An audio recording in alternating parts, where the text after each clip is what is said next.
Okay, this is a perfect example of what happened to a previous renter that did not. This should be laying flat here. Actually, the power cord is stored in this area, and the unit comes with a 25-foot, 30-amp power cord. Most of the campgrounds that you go to are going to have 30 amps of power. You may run into some that have 50. You're going to need, when you're requesting your campsites, make sure that you request 30 amp power connection. Okay, what I'm getting at here is this particular renter happened to leave this door open instead of securing it closed and running the power cord through here and then securing it closed. They had it open, so when the slide out actually extended or retracted, it did catch the cover here, and this is going to be replaced, but this is a perfect example of what can happen if you don't follow right procedures. The power cord, you're gonna hook that up to the campsite. In this particular case, we are hooked in to the dealership, and this is the 30 amp power connection. This is what it looks like. Okay, we do provide you with an adapter to go from the 30 amp connection to a regular 110 volt connection. Now, the only reason we're providing you with this is if you do plug the unit in at home and you want to load it and so that the lights and everything are working for you, we provide you this, but we do not want you running the air conditioner, the roof air conditioner, or the microwave if you are using this adapter, because you're not getting the full 30 amps of power, and you're going to be blowing breakers either in your home or where you're plugged into, or you're going to damage the appliance inside the unit. So ideally, you should make sure that at all times you are plugged into a 30 amp power connection. Okay. If you do use a extension cord at all, we want you to use a 30 amp power extension cord. Generally, the 25-foot cord on the unit is sufficient for you. Okay, when you're done with the cord, you're going to push it all back inside here, and then you're going to close this. It'll have a lock on it, or a fastener on it that's going to secure it. What I'm showing right here is you can flip this little flipper up. When it's closed, it's all closed off. Otherwise, when it's flipped up, that's where your cord is able to come out through.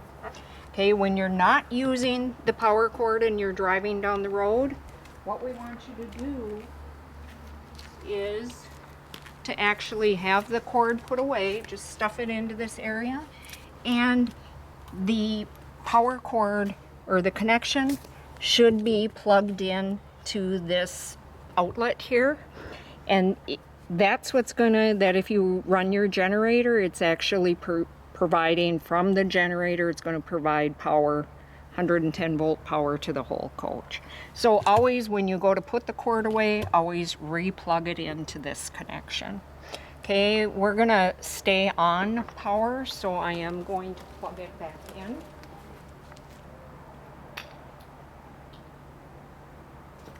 Okay, right now the slide is in.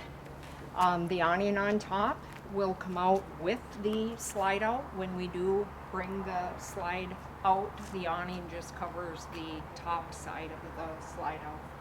Here is more storage for you. This area is the generator, and really there's no reason that you should be doing anything with the generator. On the outside there is an on-off switch as well as an hour meter inside, but this is the just the access to the generator right here.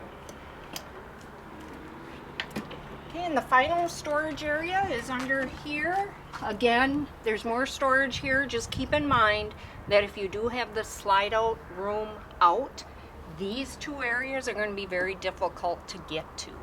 So anything that you load into this area, make sure that you access it before you put the slide out, or access it after you have the slide out in. Okay, a few things on the coat or the chassis part of the unit. These mirrors are collapsible. So if for whatever reason you are going to be in a area where where it would be, they'd be kind of a nuisance to be having them out maybe on your campsite, or you just want to make sure that nothing comes in contact with them, you can push them and put away. On the inside, they are power. The mirrors themselves are power, so any adjustments can be made from the inside of the unit. What this is right here, and you're going to see that on the passenger side as well, these are side view mirrors. Very nice when you go to put your blinkers on to either go right or left, you'll actually see what's on the side of you. So just another little safety feature, and the monitor for that is also a backup monitor when you are in reverse. Even with all the mirrors or all the cameras, I still want people to have spotters or someone watching actually if they are backing up. Cameras can't show you everything, but these are really a very nice feature to help with when you're passing someone or someone's passing you, or you're turning and that there's nothing in your right of way.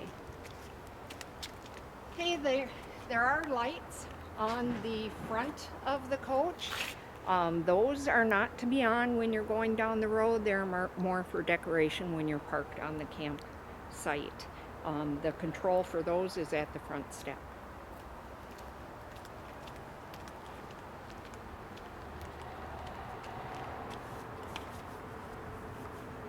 Okay, I think we covered the outside, everything except the awning.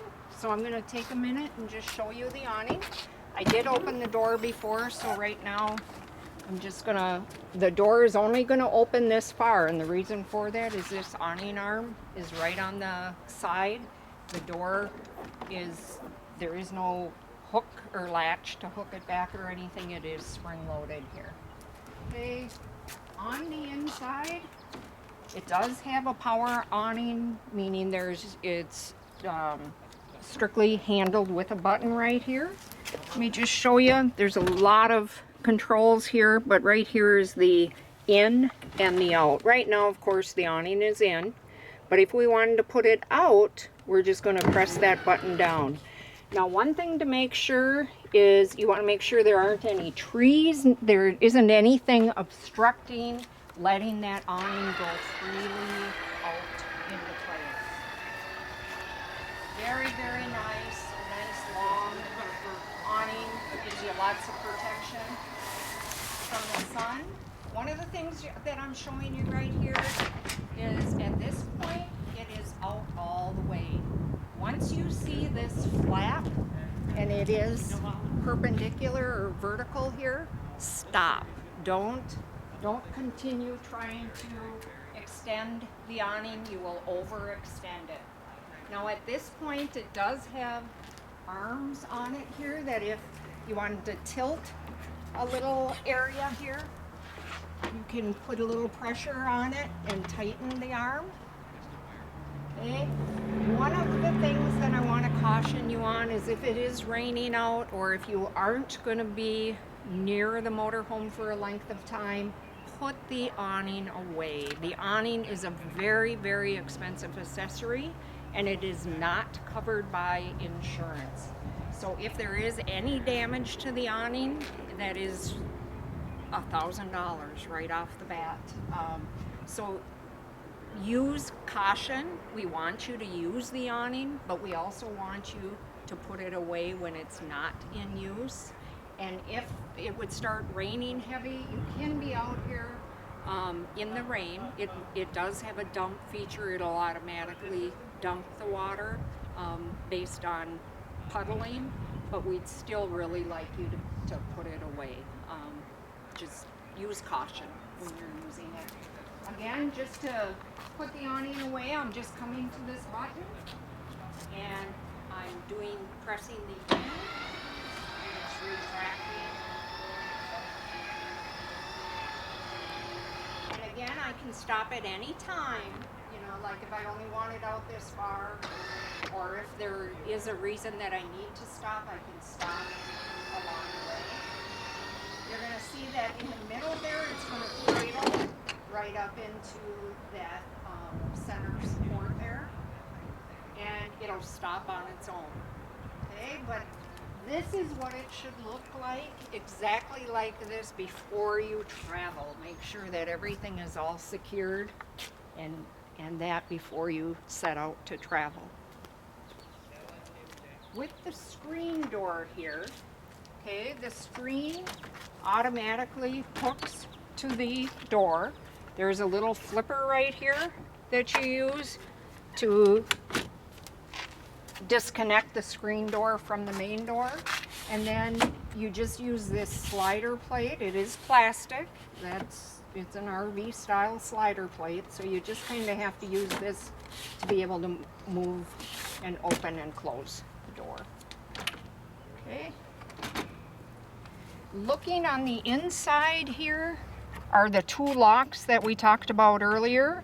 This one's going to be your deadbolt, and here it's showing that it's locked. Here it's unlocked, and this one is locked or unlocked. Of course, both of them need to be unlocked for the door to be able to be used.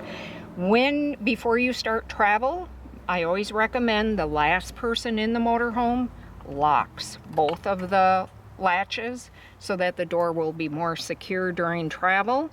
And also that if you were to stop or whatever, nobody can open up the door. So just last person in, make sure they lock both locks. Okay, going into the unit, one of the things, let's look down here. This is what's called the battery disconnect.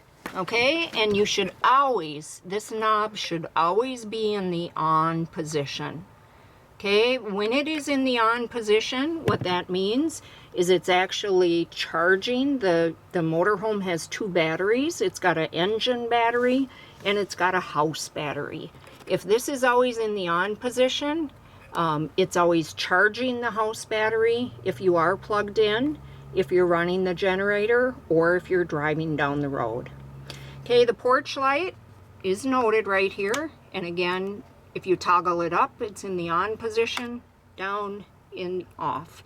Entry light, this will turn the lights on inside, some of the lights as you come into the unit. Okay, rear compartment light, we did touch on that before when we were at the back of the unit. This is where that light is to turn it on. Just make sure that this is in the off position when it's not being used. Okay, the front cap lights, those are the lights that I pointed out, that are the LED strip lights in the front overhead cab area on the exterior. Again, we want you not to use those when you're traveling down the road, but if you wanted to identify your unit at a campground and that, you can turn those on. Okay, and there is a little light that illuminates behind there. Okay, looking up at this area right here, this is another very important area. Okay,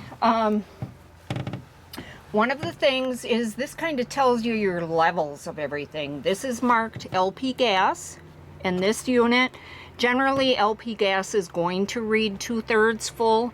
It does need some room for expansion in the heat, so 2/3 is considered a full tank. Battery condition, it's showing that it's fully charged. Fresh water, we do have fresh water in this unit. There's water so that if you're traveling down the road and wanted to use the facilities or wash your hands, you do have water in the system. Black water is empty. Black water, again, is the toilet water. Gray water, shower water. Right now the tank is empty. And the auxiliary battery, actually the auxiliary, it's not using that, so disregard that. Okay, tank heaters, you won't be using the tank heater. This button here should always be on the off position, or to just like it is showing right here. What that is it would be like heating pads that are on the tanks, and we do not recommend that. We don't rent in the winter months to have anybody have a use for that.